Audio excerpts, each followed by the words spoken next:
Bismillahirrahmanirrahim. Assalamualaikum warahmatullahi wabarakatuh. Hari ini kita lanjutkan pembahasan nomor 18 sampai selanjutnya. Nomor 18, Rudi melakukan perjalanan dari kota Yogyakarta menuju Solo mengendarai mobil dengan kecepatan rata-rata 48 km per jam. Rudi berangkat dari Yogyakarta pukul 8.50. Pada pukul 9.10, melalui jalur yang sama, Danang mengendarai sepeda motor dari Solo menuju Yogyakarta dengan kecepatan rata-rata 52 km per jam. Jarak Yogyakarta-Solo 66 km. Mereka berdua berpapasan pada jarak titik-titik dari Yogyakarta. Soal ini terkait dengan kecepatan. Kemudian yang kedua, kecepatannya adalah pertemuan. Hanya saja waktunya antara yang pertama dan kedua berangkatnya dalam waktu yang berbeda. Maka kuncinya adalah untuk mencari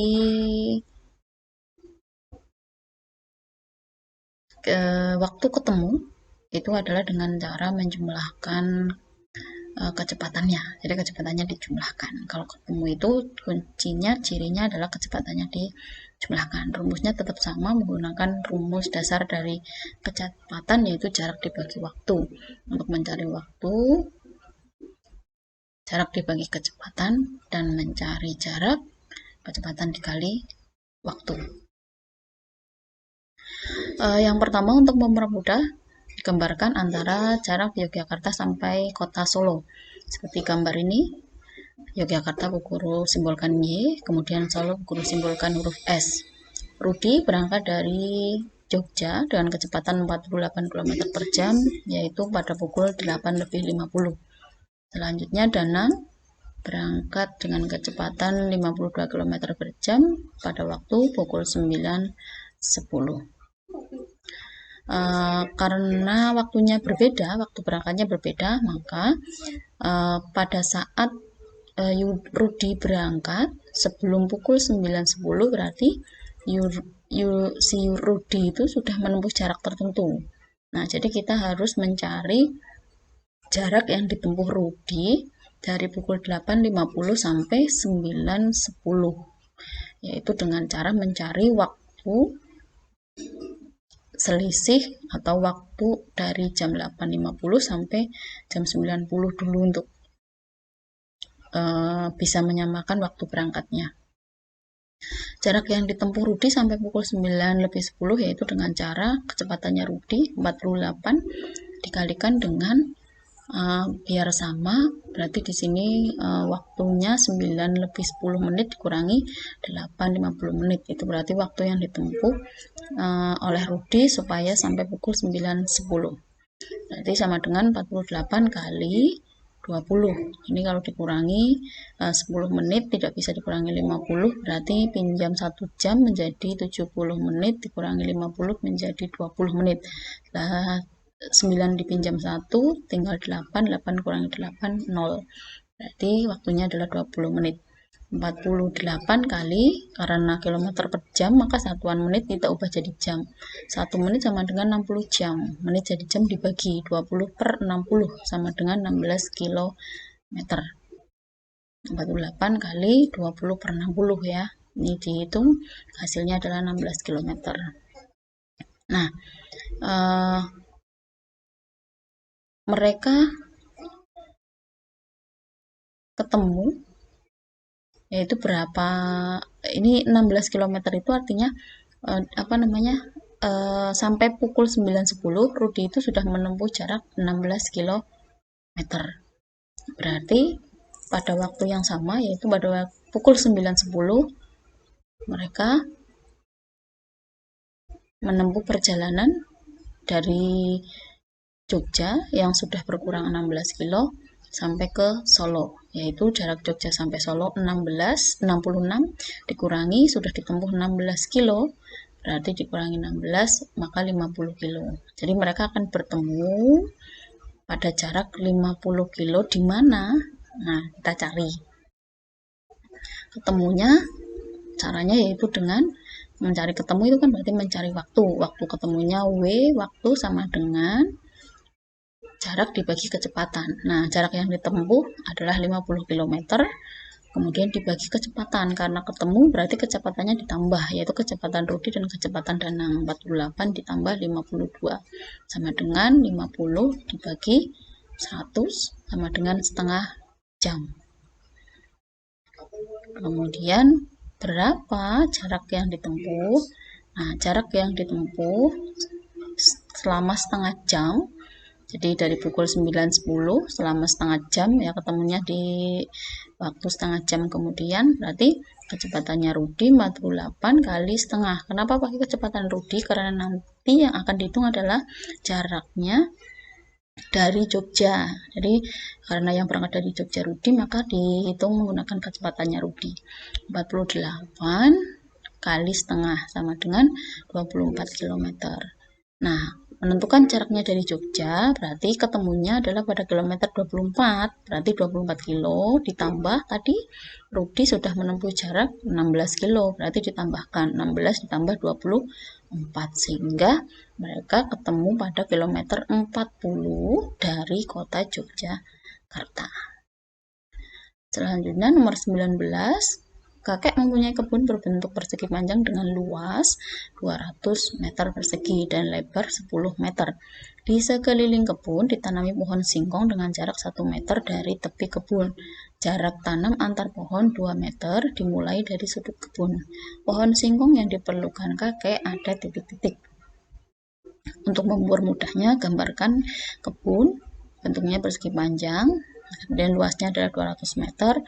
Yang diketahui adalah lebarnya 10 meter, lebar berarti di sini 10 meter. Kemudian di sekeliling kebun ditanami pohon singkong dengan jarak 1 meter dari tepi. Nah, 1 meter dari tepi berarti yang ditanami singkong di dalamnya, di sini. Nah, ini yang persegi panjang kecil ini jadi bagian yang ditanami pohon singkong. Jaraknya adalah 1 meter dari tepi ke jarak ke bagian yang ditanami 1 meter, yang dari atas ke sini juga 1 meter, dari sini juga 1 meter, dari sini juga 1 meter. Jadi dari masing-masing sisi 1 meter, ya, dari tepiannya 1 meter. Karena yang ditanam itu di sekeliling, berarti yang dicari adalah kelilingnya. Nah, keliling yang dicari adalah keliling yang ditanami, berarti keliling yang ada di dalam. Sekarang untuk mencari keliling yaitu panjang ditambah lebar ditambah panjang tambah lebar, atau panjang tambah panjang, lebar tambah lebar. Nah, sekarang kita tentukan berapa panjangnya, karena yang ditanam di sini, ya, kita panjangnya kita lihat. Untuk menentukan panjangnya ini berarti kita tentukan dulu panjangnya dari kebunnya itu. Di situ sudah ada luas 200, berarti untuk mencari panjangnya sama dengan luas dibagi lebar, sama dengan luasnya 200 dibagi lebarnya 10, berarti 200 dibagi 10, itu nanti ketemu panjangnya. Nah, kemudian mencari bagian yang ditanam di dalam ini, yang panjang ini, berarti yang panjangnya kebun ini yang udah ketemu tadi dikurangi dengan, nah, di sini kan berkurang 1 meter, di sini berkurang 1 meter, berarti dikurangi jadi berapa meter di sini. Nah, nanti ketemu panjang yang akan ditanami. Kemudian lebarnya, nah, lebarnya sama, ini kan hanya sebagian kecil saja yang di tengah, berarti yang tadinya lebar kebun 10 itu dikurangi tepi atas 1 meter, tepi bawah 1 meter, menjadi berapa lebarnya. Nah, kemudian kita tinggal masukkan angkanya, panjangnya berapa, dimasukkan panjangnya berapa, ditambah panjangnya berapa, karena 2 kali, ditambah lebarnya berapa, dan lebarnya berapa. Nah, selanjutnya yang terakhir untuk menentukan panjangnya pohon, tinggal kelilingnya tadi, ini yang ketemu ini, dibagi jarak antar pohon. Jarak antar pohonnya adalah 2 meter, berarti dibagi sesuai jaraknya 2, dan ketemu banyak pohon yang ditanam. Nomor 20. Gambar di samping, harusnya anak-anak tahu ini adalah gambar layang-layang panjang AO. Perhatikan baik-baik gambar AO. AO dari A, O ke titik tengah ini adalah 14. Berarti O ke C 14 juga. A sampai C menjadi 28. 14 sama 14, 28. Nah, sekarang perhatikan dari B ke O. Ini tandanya sama dengan dari A ke O. Berarti B ke O adalah 14, terus O sampai ke D. O ke D itu, nah ini sama dengan DO. O sampai D atau DO adalah 16 cm lebih panjang dari AO. 16 cm lebih panjang, berarti AO tadi 14, 16 cm. Berarti tambah 16 sama dengan 30 cm. Nah, dari O sampai D ini adalah 16 cm.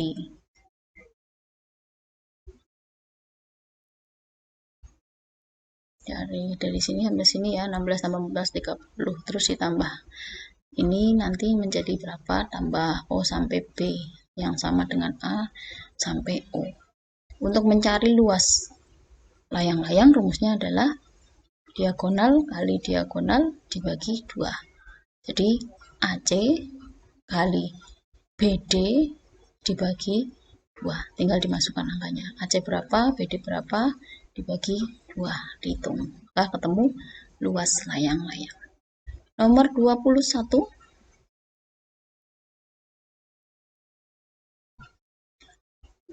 Perhatikan gambar berikut. Luas gabungan bangun datar tersebut adalah, ini Bu Isti potong atau Bu Guru batasi jadi 1, 2, ada 2 garis, sehingga yang dihitung luasnya adalah luas 1 tambah luas 2 tambah luas 3. Luas 1 ukurannya ini kali ini, kemudian luas 2 ini dicari berapa, yaitu dari ini dikurangi 4 ya, kemudian kalikan lebarnya ini.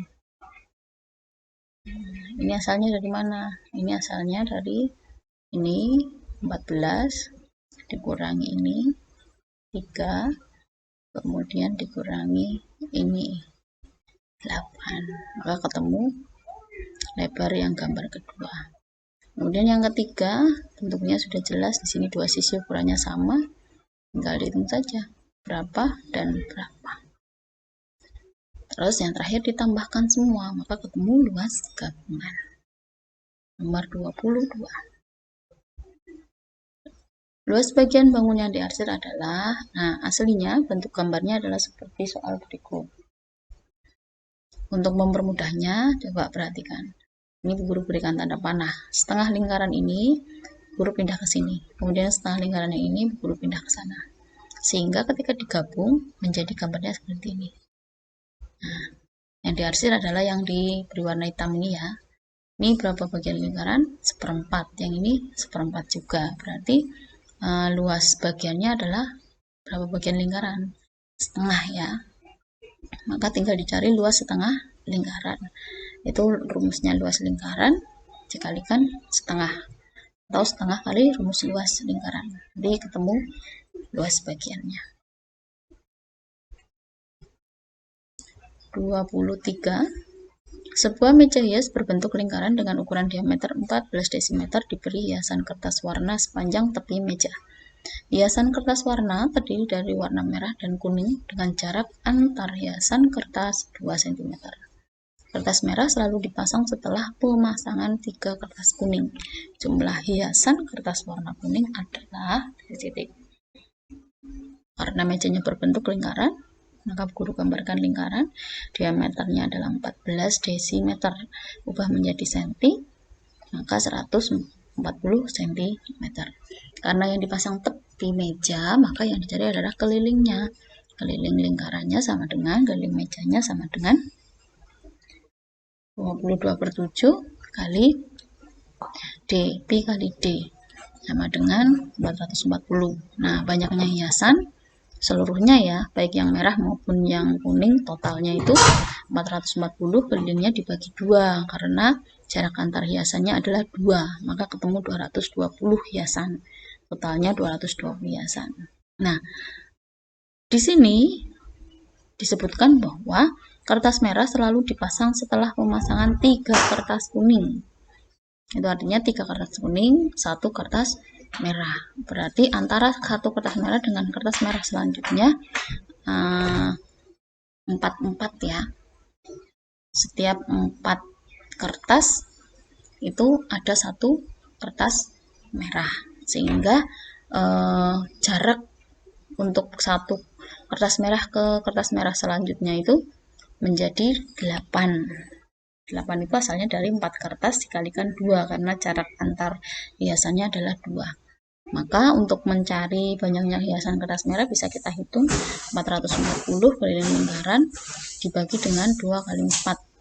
2 meter jarak antar hiasan, 4 meter itu karena 4 kertas hias ada satu kertas merah. 440 dibagi 8 sama dengan 55.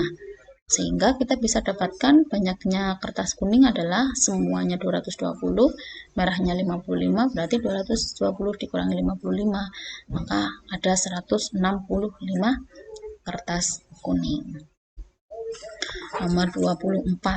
Sebuah taman kota berbentuk lingkaran memiliki diameter 21 meter. Di tengah taman tersebut dibuat kolam air mancur berbentuk lingkaran dengan jarak 3,5 meter dari tepi taman. Luas taman yang tidak dibuat air mancur adalah, berarti yang dicari adalah yang ini ya. Nah, caranya seperti potong kue. Lingkaran utuh yang besar dikurangi dengan lingkaran yang kecil. Luas tamannya berarti dengan diameter 21, kemudian luas air mancurnya. Kalau di sini 3,5, berarti diameternya menjadi berapa? Sini 3,5, sini 3,5, berarti kan 21 dikurangi 3,5 dikurangi 3,5, maka ketemu diameter yang air mancur. Terus dihitung dengan rumus luas lingkaran 1/4 kali pi kali d kali d. Kemudian dimasukkan angkanya dan dikurangkan. Ketemu luas yang tidak dibuat air mancur. 25. Perhatikan gambar berikut. Gambar segitiga. Panjang A adalah setengah panjang B. A setengahnya panjang B, berarti B-nya 2 kalinya A. Maka B sama dengan 10 cm. Luas bangun datar tersebut adalah, ini gambar segitiga, rumusnya adalah alas kali tinggi dibagi 2. Alasnya dari ujung kiri sampai ujung kanan, tinggal dihitung berapa. Kemudian tingginya adalah dari atas sampai bawah ini. Maka ketemu luas segitiga.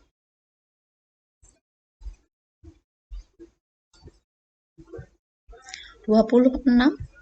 Luas permukaan gabungan bangun tersebut adalah, nah, ini ada 2 bangun yaitu kubus dan balok. Bisa dipisahkan dengan garis supaya lebih mudah menghitungnya. Yaitu ke permukaan itu berarti semua sisinya ya. Kita cari dari gambar yang pertama, ini luas yang pertama, ini yang bawah. Kemudian 2 dan 3 itu depan dan belakang. Ini sama ya. Depan dan belakang.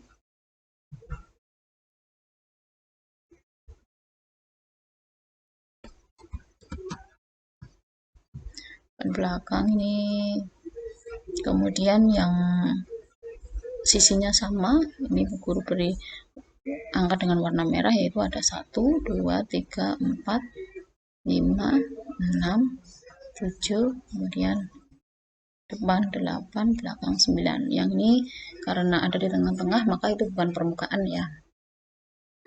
Tinggal dihitung luas depan belakang berapa kali berapa. Di sini langsung guru tuliskan karena ada 2 maka 18 kali 6 kali 2. Kemudian luas yang bawah ini yang nomor 1, ini ya, yang balok bawah berapa kali berapa. Luas perseginya, nah ini ukurannya udah kelihatan, udah jelas, ada angkanya berapa kali berapa, ada berapa persegi tadi. Di sini ada 9 maka kali 9. Luas permukaan semuanya tinggal ditambahkan. Nomor 27. Perhatikan sifat bangun datar berikut. Bangun yang sesuai dengan sifat tersebut adalah, caranya digambarkan A. Jajar genjang, gambarkan jajar genjang. B. Belah ketupat, gambarkan belah ketupat. C. Persegi panjang, gambarkan persegi panjang. Dan D. Trapesium sama kaki. Selanjutnya masukkan sifatnya masing-masing. Nomor 1. Mempunyai 2 pasang sisi berhadapan yang sejajar. A, B, C, D. Ada enggak? Yang tidak ada langsung dicoret. Sudut yang berhadapan sama besar. Nah, yang sudah coret tidak perlu dipilih lagi. Terus sampai ketemu yang terakhir mempunyai sifat simetri. Nomor 28. Banyak sisi dan rusuk gabungan bangun ruang tersebut adalah, nah, mencari sisinya gampang saja. Depan, belakang, samping kanan, samping kiri, kemudian atas bawah. Sudah. Hitung semua, ketemu sisinya. Kemudian rusuknya adalah garisnya, ini perpotongan garis. 1, 2, cari yang berdiri dulu. 1, 2, 3, 4, 5, 6, 7, 8. Kemudian cari yang mendatar. Mendatar itu dari kanan ke kiri. 1, 2, 3, 4, 5, 6, 7.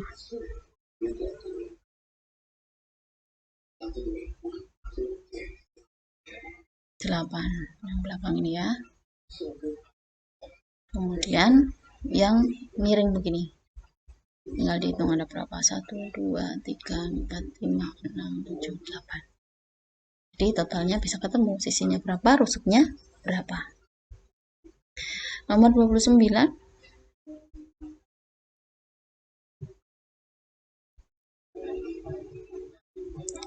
Untuk mengharap nomor 29, caranya jiplak dengan kertas, cari kertas yang tipis, kemudian jiplakannya dilipat pada gambar yang akan dipilih A, B, C, atau D. Kalau tepat berarti itu jawabannya. Kalau ada yang geser berarti itu bukan jawaban. Nomor 30, volume gabungan ruang tersebut adalah bisa dipotong jadi 2, yaitu bangun 1 dan bangun 2. Bangun 1 berupa balok panjang kali lebar kali tinggi. Kemudian nomor 2 berupa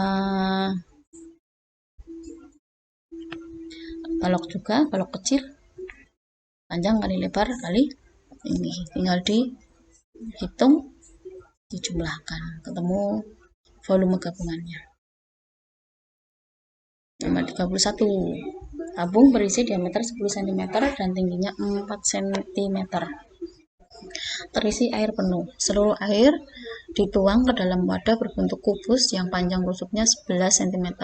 Tinggi air dalam wadah adalah, berarti kita cari volume tabungnya dulu. 1/4 kali Pi kali D kali D kali T.